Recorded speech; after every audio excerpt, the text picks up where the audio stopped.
Luxemburgo. E a gente vai receber agora, para quem não sabe, eu me chamo Vicente Nunes. E o nosso próximo sabatinado é o deputado Jair Bolsonaro, do PSL. Aos 63 anos, Bolsonaro cumpre o seu 7º mandato como deputado federal. E ele é militar de reserva. A gente gostaria de convidar aqui ao palco o deputado Jair Bolsonaro, por favor.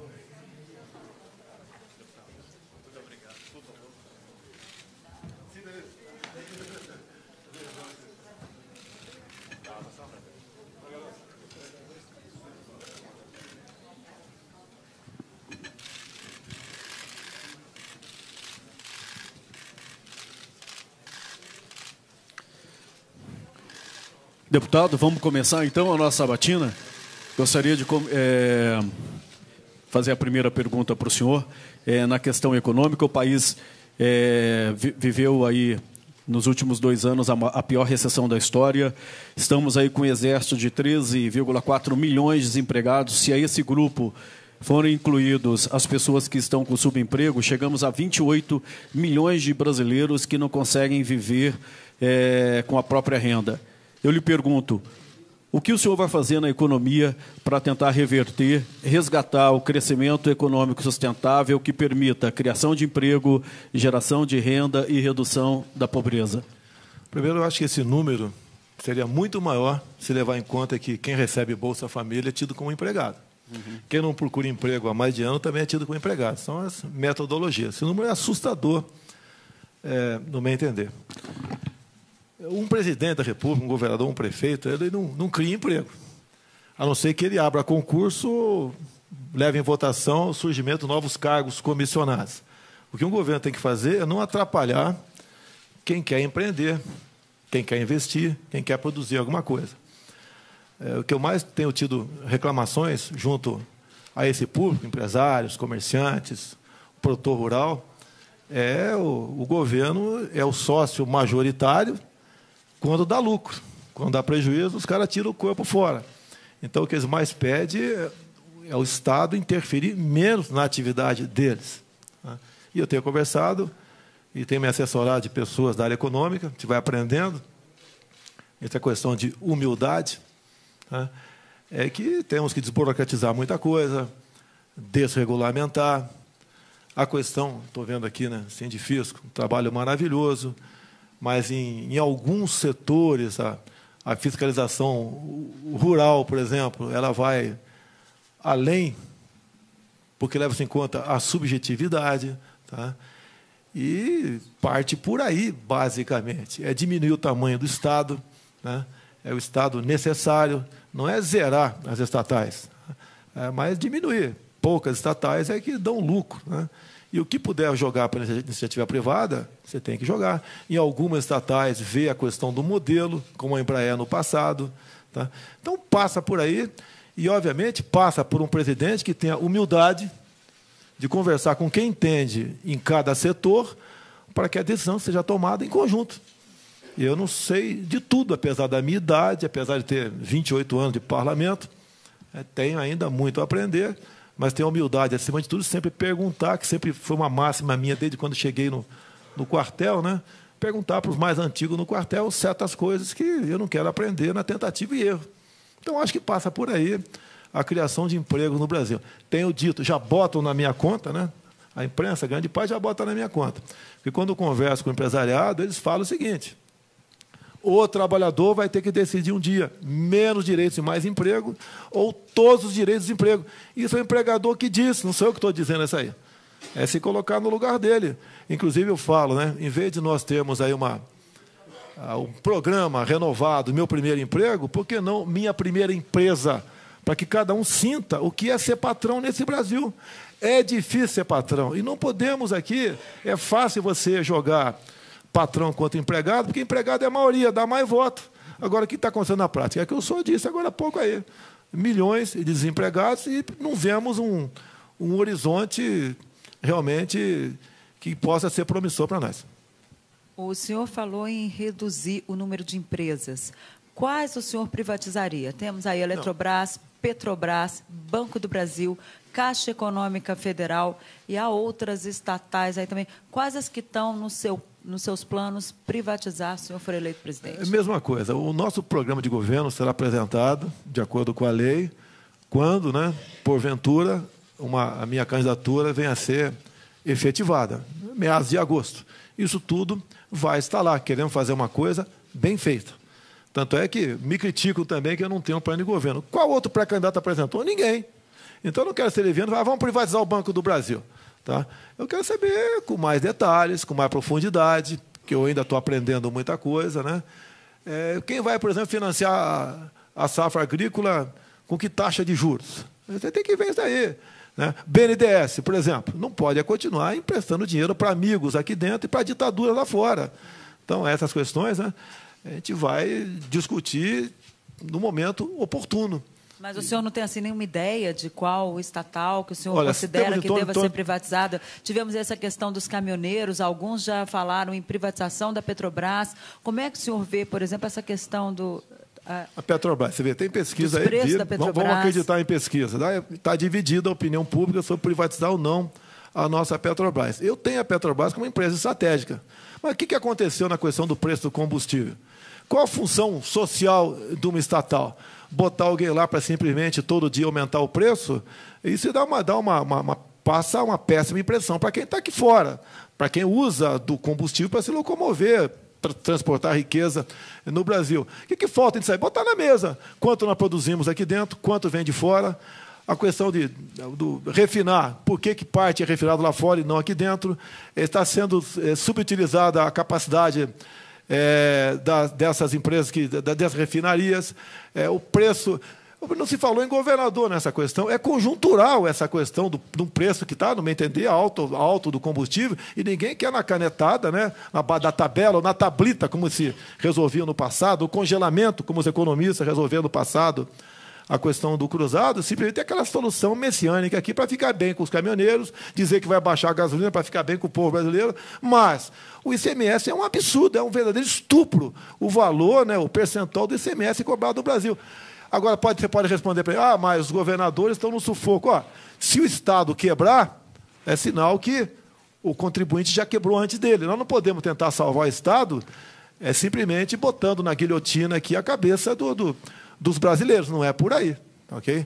Então, essas medidas que vão ser tomadas, se eu chegar lá, a gente vai tomar as medidas tocantes a isso aí. E digo mais, Denise, se eu fosse presidente, não teria havido a questão dos caminhoneiros, esse movimento deles, que há 2 anos eu os acompanhava pelo Brasil. Estive em Gramado, 2 vezes no Rio de Janeiro, 1 vez em Brasília, tratando desse assunto, os mais variados possíveis.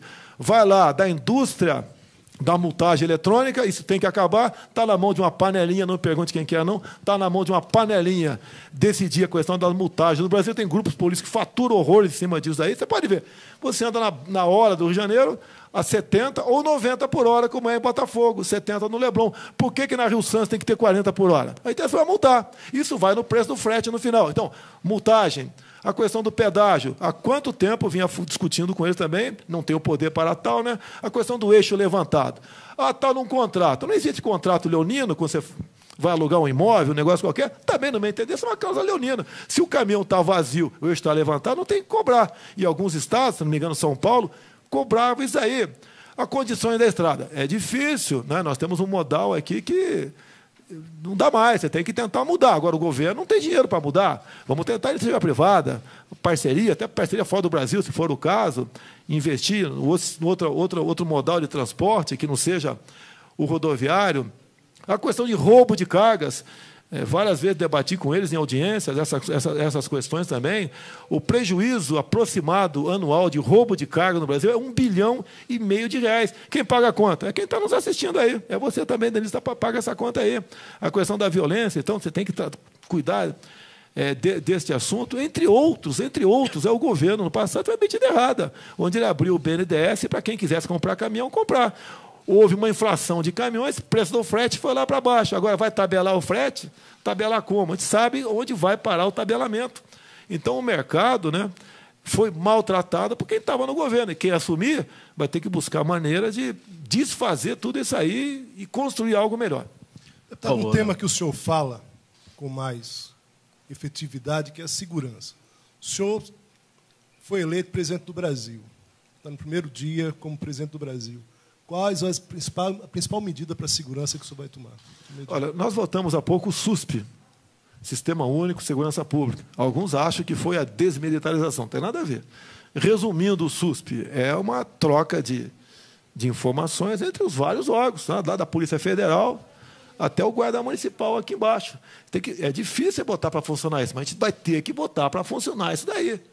Você não pode prender um cara aqui no DF, uma policial detém um cara aqui no DF e libera, e uma semana depois ele falou que no Ceará ele respondia um processo ou estava com um mandato de prisão em aberto, né, atrás dele. É por aí. Então, várias medidas têm que ser tomadas, várias. Certo? Hoje em dia, não se tem paz nem dentro de casa. Por que não você não mexer no Estatuto do Desarmamento? Né? Permitir ao cidadão de bem, com algum critério, não é jogar para cima, não. Né? A posse de arma de fogo também dá uma baita flexibilizada na questão do porte de arma de fogo. E outra questão, o pessoal fala sempre em investir na segurança. Né? Um governo federal não tem como interferir no salário do policial do Ceará, da Bahia, o nosso brigadiano lá do Rio Grande do Sul. Quem trata dessa questão salarial são os seus respectivos governadores. Agora, eu falo pelo policial militar do Rio de Janeiro, que eu tenho contato direto com eles. Eles têm muito mais medo do capa preta, de quem vai julgá-lo, tá? Do que de um marginal com a ponte 50 lá numa cota no Rio de Janeiro. Eles têm que ter uma retaguarda jurídica. Não pode, após uma operação, no dia seguinte, ele se vê aí, né, na iminência ou até indo para o banco dos réus, por uma operação de 2, 3, 4 da manhã, que o Estado botou ele lá. Então, essa retaguarda jurídica, eu chamo, né, excludente de ilicitude. Em operação, o policial civil, militar, federal, o nosso das Forças Armadas, em GLO, responde, mas não tem punição. Você pode ver, fuzil, basicamente, é no Rio de Janeiro, está na mão da bandidagem. Mas já chegou no Ceará. Está chegando em São Paulo. Em São Paulo, por exemplo, o governador que saiu, não sei qual vai ser a atuação do primeiro Alckmin que saiu, tá? É determinação superior, o policial, raros são os que podem usar fuzil lá. São os oficiais, eu acho que praça não usa fuzil em São Paulo. E para enfrentar quem já começa a aparecer com fuzil. E tratar essa questão, né, com radicalismo, tem que ser. Não fale que eu apenas estou usando o radicalismo, porque o Centrão ontem falou que vai usar o radicalismo no tocante à ciência e tecnologia. Algumas coisas tem que ser radical. Nós só temos uma vida. Agora, você vê todo dia, né? Quando é filmado um chefe, pai de família, voltando ao aniversário dele ou do filho, de 11 anos de idade, foi executado entrando em casa. E esse cara tinha cometido 2 furtos no mesmo dia. Com toda certeza, esses já passaram por audiência de custódia, prezado Major Olímpio, prezado Major deputado Dom Lorenzoni, por furtos anteriores. Eu acho que a chance de alguém que praticar um furto ficar detido é 0. Junto ao dia de custódia, tem que acabar com isso. E não vem com essa historinha, os presídios são cheios, não recupera ninguém. É problema de quem cometeu o crime. Tem que esperar matar alguém para prender quem vinha praticando furto a vida toda? Não dá para ser assim. Então, a questão eu sei que não é fácil, ok? Vou contar aqui com o coronel Miller, aqui da Polícia Militar de São Paulo, da Reserva, estamos contando com ele nessa elaboração de programa desse tipo. Tem que ser com gente como ele, não pode ser com um filósofo, com um antropólogo, né, que eu respeito a profissão dessas pessoas, né, para tratar essa questão tão grave e única entre nós, né, afinal de contas, vida, sem querer plagiar ninguém aí, né, a vida é uma só. Deputado, agora a gente vai ter uma pergunta aqui do jornalista Fábio Greck, do Sindifisco, para o senhor. Vamos continuar falando sobre segurança, deputado. O Brasil tem uma fronteira permeável e, quando se fala nisso, habitualmente, se diz que é preciso aumentar a vigilância eletrônica, a presença das Forças Armadas, reequipamento, aumento do efetivo policial. Por que é que, quando se fala em fronteira no Brasil, raramente se inclui a Receita Federal como integrante desse aparato de segurança? Por que a questão da vigilância das fronteiras é, habitualmente, uma questão de força bruta e não uma questão de inteligência? Tem que ter os dois lados, no meu entender. Tem a portaria de 2010 do Ministério da Justiça, que se aplica, como é do Ministério da Justiça, se aplica à Polícia Federal, ao pessoal os policiais aí que estão Força Nacional de Segurança, ao integrante das Forças Armadas e GLO, que, por exemplo, você não pode dar tiro de advertência. Se alguém com um carro ali suspeito furar uma barreira lá na fronteira, você não pode atirar em direção a ele, tem que deixá-lo embora. Você não pode abordar essas pessoas apontando a arma para eles. Então, essas medidas fazem com que aconteça o quê? O agente de segurança, cada vez mais, ele recue, ele não vá atrás de cumprir efetivamente o que seria a sua missão, porque não vai ter amparo do Estado. A inteligência é importantíssima. Nós temos aqui o CISFRON do Exército Brasileiro, não vai para frente, por falta de recursos. Se fosse para frente, lógico, aí seria inteligência, com a participação dos senhores. Eu até vejo aqui, você faz autuação muitas vezes, pode fazer até os colegas de milhões, dezenas de milhões de reais, tá? Interceptar alguma coisa, até autuar, e você, qual o porte de arma? Tem uma dificuldade para ter porte de arma enorme no tocante a isso aí também. Mas a inteligência, logicamente, que é bem-vinda. São 17 mil quilômetros de fronteira. Realmente não é fácil. Os Estados Unidos, que tem uma fronteira 4 vezes mais ou menos menor do que a nossa, não consegue selá-la com o México. Vamos ter dificuldade também aqui. Agora, você tem que também botar no escrutínio de licitude e fazer como a Polícia Militar de Mato Grosso do Sul faz muito bem, que eu tive em Dourados, tá? Tem uma companhia lá que tem uma missão de... Os caras ficam, geralmente 2 viaturas, meia dúzia de pessoas, rodando a fronteira, e 4, 5 dias depois retornam, para exatamente fazer essas operações inopinadas. A quantidade de drogas apreendidas em Mato Grosso do Sul, que nós sabemos que é uma fronteira seca, eu já servi lá em Niuaque, né, pertinho da fronteira, sabemos como funciona aquilo lá. Mas essa forma de polícia lá está dando certo. Nós poderíamos fazer algo semelhante no Brasil, além da inteligência, além de vocês, essas verdadeiras... grupo de pessoas que fossem vigilantes, né, para exatamente, de forma inopinada, buscar quem está fazendo a coisa errada. Por favor, Paulo. Deputado, a sociedade brasileira vive hoje uma situação de ódio, de embate, muito além das ideias, né? Quer dizer, eu queria saber o que o senhor pretende fazer como presidente da República para reduzir esse ódio, reduzir o preconceito na nossa sociedade brasileira, se é que o senhor acha que isso é uma atribuição do presidente da República. Olha só, a Alemanha inventaram lá o crime de ódio. Está dando um terror. Com a lei do crime de ódio aqui, se eu for presidente, eu posso prender você a qualquer momento. Você sabe disso. Tá? Eu acho que temos que ter liberdade total no Brasil. Tá?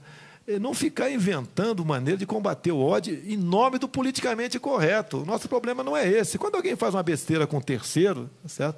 Ele vai ser isolado pelos próprios colegas. Temos que deixar isso de lado, deixar o politicamente correto de lado. Não me entendendo? Essa historinha de ódio, quem mais fala em defender é exatamente o pessoal os radicais de esquerda.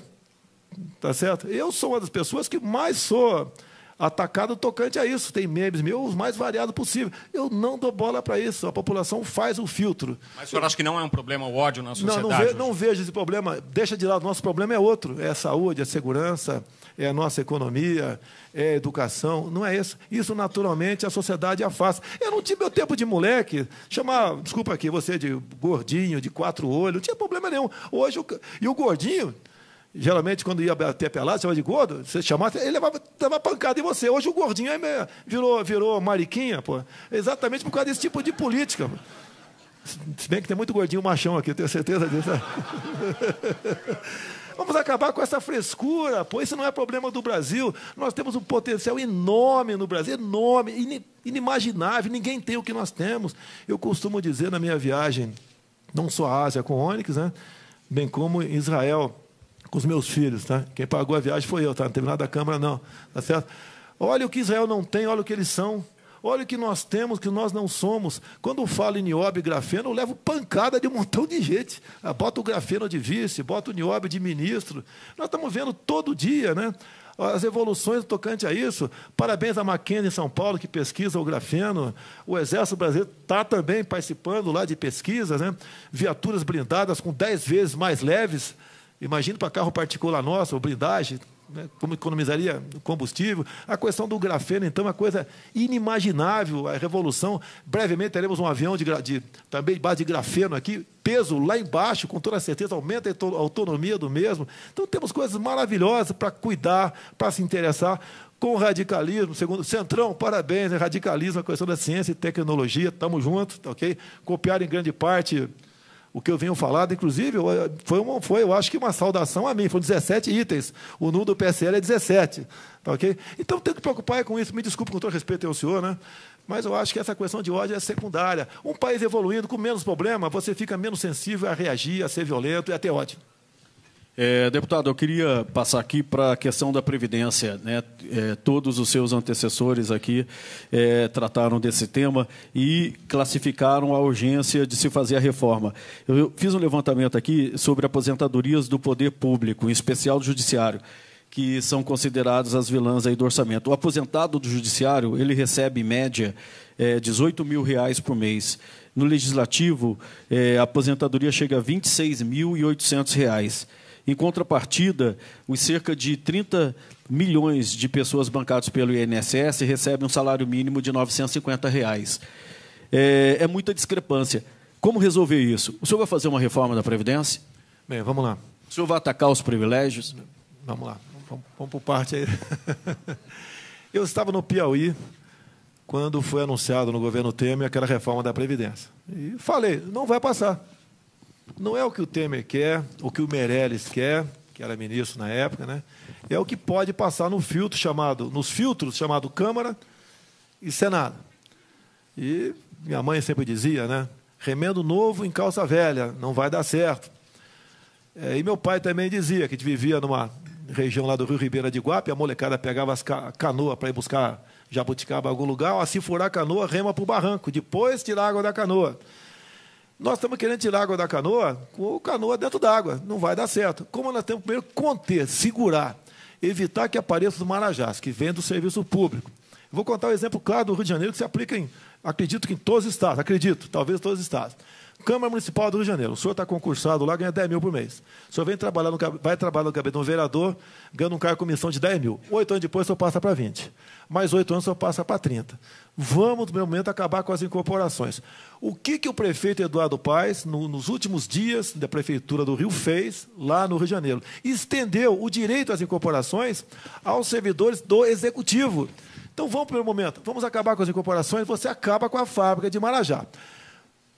Outras coisas você tem que fazer. A idade está aumentando, a nossa expectativa de vida está, sim. Na proposta do Meirelles, do Temer, estava lá os 65 anos, inclusive para policial militar, do Major Olímpio que está aqui. A expectativa de vida do policial militar do Rio está em torno de 50 e poucos anos de idade.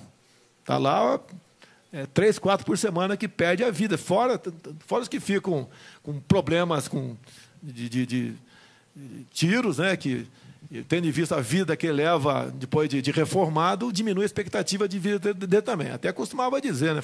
O Major Olímpio disse para mim, o policial vai usar o fuzil como uma arma ou como uma bengala. Não é assim, vamos lá, não é assim, vamos com calma. Vai quebrar? Como está, vai quebrar. Mas dá para começar a resolver isso aí. E o grande problema é realmente o serviço público. Esse é o grande problema. O outro lado, você combate fraude, mexe em alguma coisa e vai devagar. Se quiser resolver tudo, vai ficar um discurso, vai haver um desgaste e não vai resolver. A esquerda, foi, em especial o PT, que mais torceu para essa proposta vir ser votada, porque eles saberiam que a proposta não seria aprovada e quem votasse favorável estaria marcado por ocasião das eleições futuras. Temos conversado com a equipe econômica também, a ideia é uma nova previdência surgindo, quem quiser ir para lá vai, tem uma regra definida, quem quiser continuar na outra. Mas, algumas mudanças, vamos com calma. Se o Temer agora, por exemplo, a questão do serviço público, não, vamos falar do homem, se aposenta com 60 de idade e 35 de contribuição. Se ele passar para 61 e 36, deixa quem assumir o ano que vem, passar para 62 e 37. Se isso for realmente algo que seja prudente para nós evitar que a Previdência quebre. Vai com calma, vai devagar que dá para chegar lá. Apenas fazer um discurso para agradar o mercado, o pessoal do mercado conversou muito comigo, apesar da minha inexperiência, me criticaram lá atrás, mas hoje, em grande parte, concorda comigo. Vai devagar e sempre que nós chegamos lá. Bom, deputado, vamos tratar aqui de um tema fundamental para a sociedade, que é a educação. O país já está muito atrasado nessa área e a gente percebe que hoje os dados indicam que a União é quem menos investe em educação. Os estados investem mais, 40%, os municípios, 41,8%, e a União apenas 18,2% em percentual do PIB. Qual é a sua visão sobre os papéis dos entes federados no financiamento da educação? O senhor acha que é preciso federalizar a educação básica? No caso, o senador Cristóvão Buarque tinha, inclusive, uma proposta nesse sentido que já está em discussão, foi aprovada no Senado. E como é que o senhor vê a universidade pública? As pessoas devem também, quem tem condições, tem que pagar uma taxa na universidade pública? Qual é o objetivo, no meu entender, da educação? É colaborar na economia lá na frente. Você vai ser jornalista, ele vai ser médico, ele vai ser um técnico em rádio e televisão, via curso médio. E nós não estamos fazendo isso. Não estamos fazendo isso aí. Hoje em dia, uma parte não desprezível, né, são analfabetos funcionais. Quando se fala em federalizar, é muito bom para agradar prefeito. Quem vai pagar, o professor aqui vai ser a União. A União não tem dinheiro para pagar ninguém. Não adianta falar em percentual. Você vai aumentar o percentual, vai tirar da onde? Mais de 90% do nosso orçamento é uma despesa obrigatória. O que falta, no meu entender, na educação? Eu gostaria de trabalhar nisso, né? Primeiro, das verbas federais, aí sim, né? Tirar um pouco mais de cima e jogar mais embaixo. Nós estamos começando do zero. Nós temos quase como... Não é não financiar a universidade. A universidade consome o maior quinhão dessa parcela, né, da União que é aplicada em educação. Aplicar mais na educação básica, né? Aplicar mais no ensino médio. Dar uma ênfase muito grande no ensino médio. Você pode ver, eu, como tenente do Exército, fiz um curso de geladeira e máquina de lavar roupa, lá em Madureira. Algum demérito nisso? Nenhum. Eu perdi a paciência, o cara estava cobrando muito caro, fazer o curso. Em 2 meses fiz o cursinho, e hoje em dia, se eu treinar 2 dias aí, eu sei que vou ganhar no mínimo 10 mil por mês consertando geladeira e máquina de lavar roupa, que não tem mistério. Vocês, com toda certeza, mais inteligentes do que eu que são, né? Em vez de 2 meses, em 15 dias aprende a consertar esse negócio. Aplicar nisso aí. O que nós queremos é que a pessoa, o ser humano, o homem, a mulher, vá ganhar seu salário na frente. Comece a esquecer o Estado, né? E o Estado tem que colaborar nessa área. E repito aqui, o objetivo do BNT da educação é ajudar na economia formando bons profissionais e não formando militantes. É o que, em grande parte, a nossa universidade forma no Brasil. Você pega as 200 melhores universidades do mundo, não tem nenhuma no Brasil. Quantas investem em pesquisa aqui? Eu conheço a Mackenzie, talvez mais algumas, com toda certeza, né? Investe nessa questão, mas a Mackenzie não é pública, é privada. E temos que estimular essas questões nessas áreas para você realmente poder ter um retorno lá na frente. Isso vai demorar quanto tempo? 15, 20, 30 anos, não sei. Nós temos que desintoxicar grande parte que vem acontecendo na educação no Brasil com essa história de formar militantes em universidades. Deputado, como é que, caso o senhor seja eleito, como é que vai ser o contato do senhor e a negociação do senhor com o Congresso? O senhor passou 28 anos no Congresso e aprovou projetos que a gente pode contar no dedo, talvez 4, aí no máximo, chegando a 4. Quer dizer, mostra claramente, durante esses 28 anos, uma dificuldade clara de negociação. Como é que o senhor vai tratar desse tema, quer dizer, sabendo que para governar, para ser presidente, é preciso essa negociação do Congresso, já que durante esses 28 anos que o senhor passou no Congresso, efetivamente, o resultado em relação a projetos aprovados pela sociedade é mínimo? Primeiro, eu acho que você poderia fazer uma pesquisa, né, a produtividade de cada deputado. Quanto cada deputado aprovou de projeto. Você pode falar para mim qual é a produtividade? Não, eu não tenho esse dado. Eu posso fazer uma pesquisa. Você pode mas falar. Você fez a pergunta, né? Eu poderia, na próxima vez, eu te garanto que eu vou dizer a produtividade. Dividir por 513 o quantidade de projetos aprovados no corrente ano. Vai dar uma média abaixo, tenho certeza que vai dar muito abaixo de 1. Okay? E ver a qualidade. O último projeto meu, que eu aprovei, foi uma emenda ao projeto. Vale o projeto, é o voto impresso. Que o Supremo deve julgar hoje o fim dele. Está ser 14 horas. A sociedade está assistindo aí. Vamos ficar sem poder auditar as eleições. Será que tem fraude? Eu desconfio.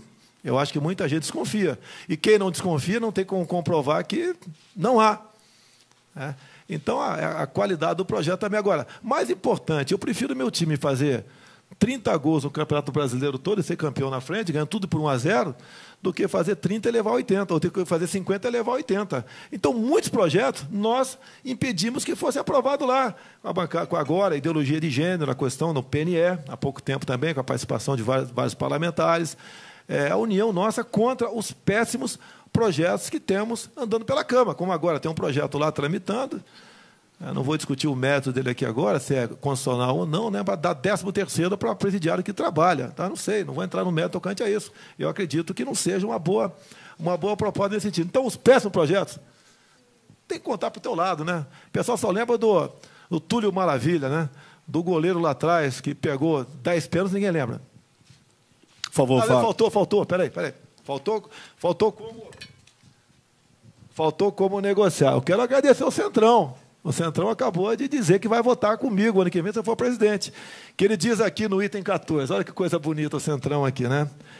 E tal fazer política e não na velha e esgotada fórmula de convivência baseada nas trocas de cargos e verbas por votos dentro do parlamento, muitas vezes com feições nada republicanas. Então, eu espero negociar com o Centrão, os deputados desses partidos, né, baseado nisso que vocês escreveram. É isso que nós queremos, sem o tomar lá da cá. Afinal de contas, tivemos agora o primeiro parlamentar do Petrolão aí condenado, tá ok? Outros virão. E nós queremos evitar exatamente isso daqui. Nós só temos um voto para vender lá dentro, se quiser vender o voto lá dentro. Então, o Centrão aqui deve compor 200 deputados, eu sei que já vou contar com o apoio deles para governar lá dentro, tá ok? Política tem que ser feita com verdade, não é com mentira. Porque essa época agora é para todo mundo dizer que a Denise tem 20 anos de idade, que você é cabeludo, tá ok? Eu sei que você tem 25, Denise, tá ok? Denise tem 25. Agora, o senhor está contando, no caso do Centrão... No caso do Centrão, o senhor está contando com o grupo que mais barganhou nos últimos anos, né, deputado? Nós vamos... Que fez essa política do toma lá da cá. Ou seja, o senhor está contando com um grupo que, nesse período, foi o que mais barganhou. Você tem razão. Inclusive, quando lá atrás o Joaquim Barbosa leu o seu voto no mensalão, né, ele falou que o único parlamentar que não foi comprado pelo PT foi o senhor Jair Bolsonaro. Tá, okay? Não participei desse grande Centrão lá atrás. Agora...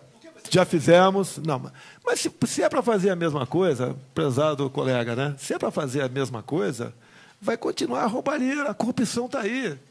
Não é apenas levantar a bandeira da ética, como está aqui na outra proposta do Centrão, em época de campanha. Fazer uma cartinha de paz e amor, como o Lula fez por ocasião das eleições. A minha proposta baseia-se em João 8,32. E conhecereis a verdade vos libertará. Nós temos que ter a verdade acima de tudo, mostrar realmente, botar na mesa o que está acontecendo, tomar decisões. Com toda certeza, caso eu chegue, é sinal que, vocês podem ver, nós não temos fundo partidário. Eu não vou usar os 3 milhões dos 1.700.000 que eu tenho direito a usar no fundo democrático. Não vou usar, ok? Vou continuar fazendo campanha na raça e talvez aqui fazendo aí o crowdfunding, aí eu pedir dinheiro na internet. Agora, se eu chegar, é sinal que quem votou em mim, votou do coração e com a razão. E os projetos apresentados por mim vai ser aqueles que eu tenho conversado junto a brasileiros em todo o território nacional, que há interesse por parte deles. Então, acredito que tem que ser por aí. Se é para fazer a mesma coisa, por favor, votem em outro. Se achar que eu não vou governar, sem eu tomar lá da cá, sem entregar ministérios, sem entregar estatais, diretoria de banco, por favor, votem em outro. Deputado, temos mais uma pergunta aqui do Fábio, do Sindifisco. Deputado, qual é a sua opinião a respeito do refis? Se o senhor for contra, como é que o senhor lidaria com o Congresso, que certamente se revoltaria e, sobretudo, estaria nesses revoltosos, estaria essa turma do Centrão? Você já respondeu. Respondeu. Isso aí é uma situação que você vai ter. Você vai ter que negociar, porque o refis tem muita gente que tem seu deputado na mão, através do refis. Olha. É uma realidade. Você vai ter que buscar, se você puder me ajudar, já que você é do ramo, eu não sou, tá pelo Sindifisco, não? Não é do Sindifisco? Então, quem do Sindifisco puder colaborar numa proposta desse sentido, ficarei muito feliz e agradecido. Tem certas coisas que é quase um milagre acontecer. Aí é um problema que é difícil enfrentar. E quando você faz o refis, quem pagou fica revoltado. Eu podia estar no refis lá na frente, por que eu paguei? Você está desestimulando o bom pagador. É um problema que é uma cultura que nós temos no Brasil. Por favor, Paulo. Me desculpe, não sei como resolver agora, e se alguém tiver, eu agradeço a forma para resolver esse assunto aí. Por favor, Paulo. Deputado, o senhor falou do mercado, agora tem muita gente no mercado desconfiada dessa sua aproximação com o liberalismo econômico, que é uma coisa que não era, nunca foi patente na sua carreira política. Muita gente acha, inclusive, que o Paulo Guedes não vai durar muito tempo no seu governo. Como é que o senhor vê essa desconfiança? É natural a desconfiança. Tá? Eu sou militar. Tá? Não conto com a simpatia de setores da sociedade. Né? Quando se fala em ditadura militar, o pessoal lembra de mim. Olha a TV Globo aí, né? O tempo todo pegando relatórios, né? Nada confiáveis, garimpando documentos, que não sei de onde eles conseguiram aquilo, para exatamente, ao fazer a crítica ao regime militar, que houve corrupção. Que todo governo houve corrupção. Tá? Mas não nos moldes que ocorreram nos últimos anos, isso daí. Então, eles batem o tempo todo. Então, a desconfiança é natural no tocante a mim. Agora, eu sou uma pessoa de palavra. Nunca desonrei minha palavra, zelo para a minha honra, tá? Falo em ética e zelo por isso daí. Então, tem esse lado positivo para comigo. A aproximação com o Paulo Guedes foi meio sem querer. Ele fez 2 matérias do Jornal o Globo, citou meu nome, eu procurei e começamos a conversar. E quando com o Pércio Arida agora me criticou muito, né? Ele votou contra a PEC do teto. Mentiu, Pércio Arida, mentiu. Eu votei favorável, tá? Mentiu. Daí ele votou contra o Plano Real. Sim.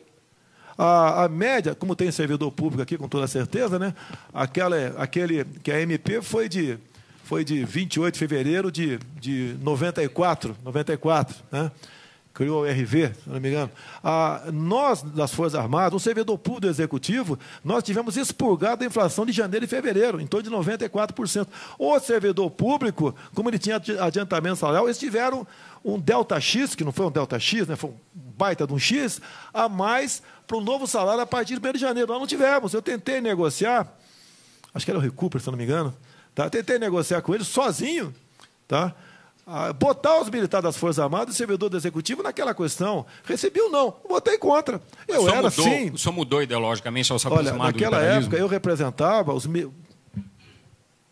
falando politicamente, né, a classe que me elegeu no Rio de Janeiro, basicamente os militares das Forças Armadas. Eles levaram uma garfada no início do Plano Real, eu não poderia votar com o governo naquela questão. Até porque os mesmos economistas que fizeram planos no passado de tablita, de congelamento,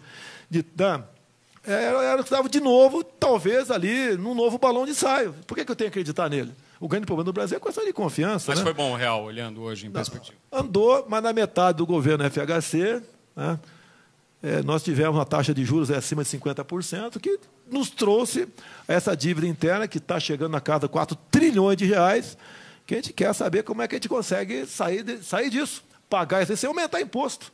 É um grande problema que nós temos. Bem-vindo o Plano Real, apesar dessa dívida enorme aí, vivemos momentos de paz no tocante aí, e nós das Forças Armadas continuamos com o salário lá embaixo, né, em relação aos demais servidores aqui da carreira típica de Estado.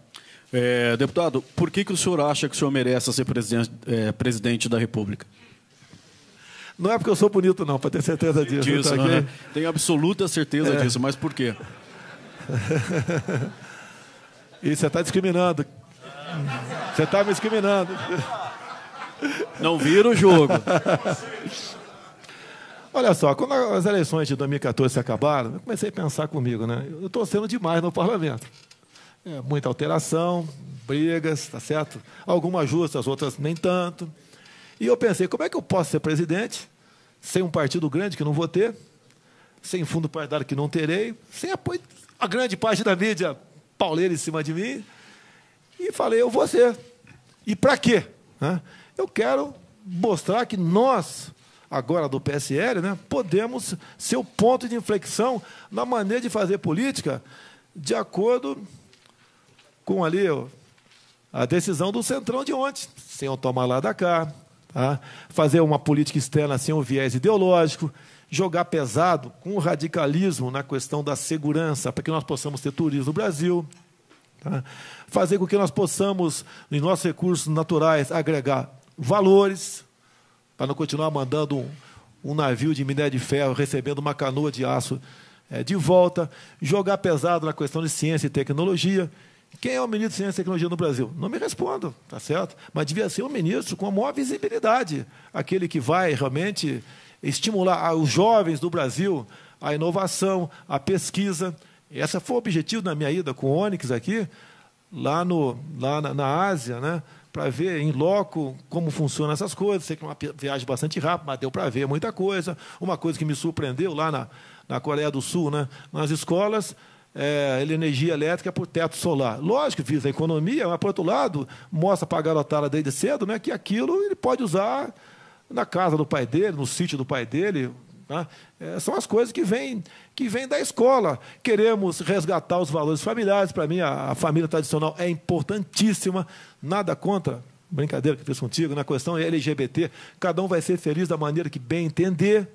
Tá certo? Agora, não podemos esse tipo de política para dentro da escola, como se você, por exemplo, tomar acesso ao Plano Nacional de Promoção e Cidadania LGBT, um pouco em torno de 160 itens ali, coisas absurdas que queriam colocar, alguns até colocaram, dentro da escola para a criancinha a partir de 6, 7 anos de idade. É um absurdo aquilo.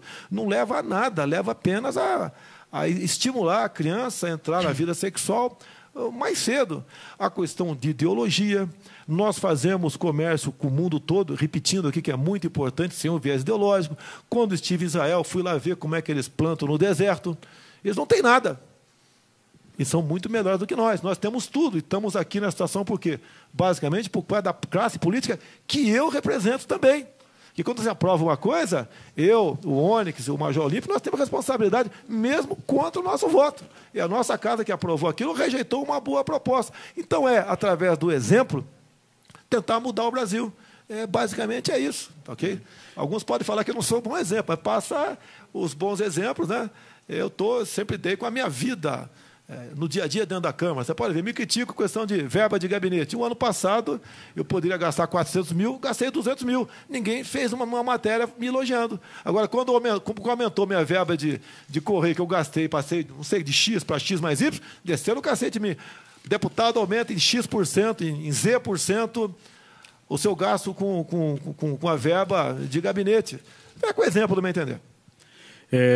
Deputado, quem vai fazer pergunta para o senhor, a última, por sinal, antes das suas considerações finais, é a vice-presidente do Sindifisco, Cândida Capozoli. Por favor, Cândida.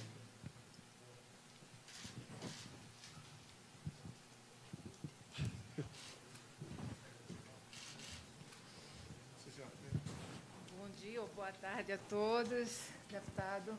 Primeiro, agradecer ao senhor pela participação aqui em nosso evento em conjunto com o Correio Brasiliense. E a minha pergunta, que é a pergunta do Sindifisco Nacional, que está sendo feita a maioria aqui dos pré-candidatos. Que tratamento o senhor pretende dar, deputado, à defasagem da tabela do imposto de renda pessoa física? É justo que um trabalhador que perceba que ganhe 1.904 já pague imposto de renda, enquanto que o empresário não pague nada, mesmo percebendo R$1 milhão, já que no Brasil não se tributa lucro? Obrigado. Bem, o que eu tenho visto ao longo dos anos, nós não temos imposto de renda, temos redutor de renda. Com quem eu converso de economia, que me assessora, eles são unânimes. Como tal, o Brasil vai quebrar. Eu falo, por que não fazer como o Trump fez lá? Eu sei que a economia é diferente. Ele reduziu exatamente o contrário do que a senhora falou ali, a carga dos empresários. Eu acho, opinião minha, tá certo? Não tem que ter imposto em grande fortuna, não tem que ter imposto de herança, tá? E nem tributar mais ainda essa área que a senhora citou ali, porque o governo anterior da França fez algo parecido, o capital, o dinheiro, foi inclusive para a Rússia. Olha o absurdo que chegou. Eu não sei os valores exatos. Por exemplo, se eu quiser doar, até o ano passado, se eu quisesse doar para um filho meu R$100 mil, para ele comprar um apartamento no Rio de Janeiro, eu tinha que pagar 4%. Eu acho que passou para 8% lá no Rio de Janeiro. Então, essas medidas de tributar mais, tentar tirar de quem está produzindo as duras penas, que hoje não é apenas produzir, é para quem vender. O povo está sem poder aquisitivo. Eu acho, modestamente, a senhora pode ter opinião diferente da minha, parece que tem, né? E eu, depender de mim, ninguém mais vai ser tributado, muito o contrário. Buscar maneira de diminuir isso daí, porque como está, vai quebrar o Brasil. A Inglaterra, não sei se 15 ou 20 anos atrás, tinha uma carga tributária de 28% do PIB, passou para 21%. E acertou a questão também da fiscalização, que a fiscalização tem que existir, que faz parte da área da senhora, mas uma fiscalização inteligente, sem buscar a maneira, por parte de alguns poucos, de fazer uma pegadinha no tocante a quem produz. Eu acho que conseguimos fazer isso daí, nós podemos até quebrar o Brasil. Mas, rapaz, vai quebrar mesmo. Eu costumo chamar na área militar, chama-se risco calculado. A senhora está encurralada num canto, o inimigo deve estar ali. A senhora tem pouca munição. Bem, a senhora atira. Se o inimigo estiver ali, a senhora ganha a guerra. Se não tiver, a senhora já perdeu mesmo. Então, a questão da carga tributária nossa, imposto de renda, eu acho que nós devemos começar gradualmente a recuperar esse confisco, na verdade, que correu nos últimos anos. Complementando a pergunta, o senhor tem um projeto de reforma tributária já? Está pronto. Ideias básicas, assim, está pronto, a ideia básica, assim, não vou fornecer, porque isso só na época oportuna. Geralmente, eu tenho dito que a minha proposta vai ser uma das piores. Por quê? Vai ser verdadeira. Tá? Isso a senhora sabe, que tem colega, com toda certeza, colega da senhora aposentada, que trabalha nessa proposta para candidatos que têm recurso. O senhor acha que tem que taxar o quê, então? O senhor disse que não pode taxar não taxar renda, mais ninguém, não pode taxar fortuna, chega... nem coisa... De onde Olha que só, tira o dinheiro? Denise, desculpa, eu não sei que... Eu não quero ser patrão no Brasil. Eu tentei ser um tempo atrás, quando vi que ia me dar mal, saí fora. Tá? Como lá atrás, nos anos 70, eu plantei arroz, lá em Mato Grosso do Sul, 30 hectares de arroz. Uma vez só, nunca mais. Eu sei da dificuldade disso daí. Eu sei que do terror que vive quem produz nesse país, preocupado com fiscalização, porque só pode, com todo respeito, dificilmente você não vai pegar algo errado numa empresa, dificilmente vai pegar o errado lá. Essa violenta carga tributária que o governo é o sócio majoritário, quando tem lucro, quando tem prejuízo, não tem nada a ver com isso, daí vai para o refis, tá? Muitas vezes. Tá? Então, a minha proposta, que eu falei para quem está me ajudando na economia, é exatamente não ter mais nenhum percentual no tocante a isso, né? Que, afinal de contas, foi apresentado há pouco tempo, ao Laffer, gostei muito dele, nós já ultrapassamos essa curva há muito tempo. Bom, deputado, o senhor tem 2 minutos aí para as suas considerações finais. Bem, muito obrigado pela oportunidade. Eu até aceitei, porque seria tratado dessa forma carinhosa e respeitosa, como foi por vocês. Em alguns outros programas não estou aceitando, porque o objetivo é um pouco politizado, querem me derrubar porque eu estou na frente, né? Eu peço a Deus a continuar tendo força para continuar esse objetivo, nos dê inteligência e muita, que traga boa gente ao meu lado, como está aqui o Major Olímpio, o deputado Onyx, para ajudar a fazer um programa cada vez melhor de governo e execuível, tá?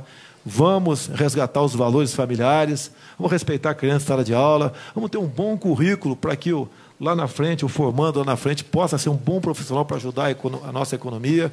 Vamos, se Deus quiser, ter força junto ao parlamento para mexer na legislação penal, para nós realmente tirarmos do convívio da sociedade por tempo justo quem comete crimes. Vamos buscar fazer comércio com o mundo todo, vamos tirar o viés ideológico desse tipo de comércio, estimular o turismo no Brasil. Nós temos uma Baía de Angra, por exemplo, a citar só um exemplo, estou de olho no tempo ali, uma coisa maravilhosa, mas tendo em vista a política ambiental, aquilo passou a ser um estorvo, um problema para nós. Vamos, se Deus quiser, conseguir fazer da Baía de Angra um grande polo turístico para o mundo. Quem vai lá uma vez, né, se apaixona, hoje não pode mais, que tudo é estação ecológica. Vamos mexer nos currículos escolares para que a garotada aprenda realmente que tem que ser aprendido em sala de aula. Vamos lutar por uma imprensa livre de todo, né, sem exceção, que tenha a liberdade de imprensa seja plena, obviamente, né? A gente pede sempre o zelo para transmitir a verdade, que é muito importante para nós, não podemos ficar longe da verdade. E, no meu entender, se Deus quiser, elegeremos um correntiano agora, um homem ou uma mulher honesto, que é muito difícil, meu bem, mas teremos um homem ou mulher honesto, que tenha Deus no coração e seja patriota. Muito obrigado. Correio Brasiliense, acabou meu tempo. Deputado, Correio Brasiliense e o Sindifisco agradecem muito aqui a sua presença e as portas estão abertas. Pode voltar sempre. Muito obrigado. A Cândida do Sindifisco gostaria de te entregar aí as propostas do sindicato aí para o senhor na área tributária.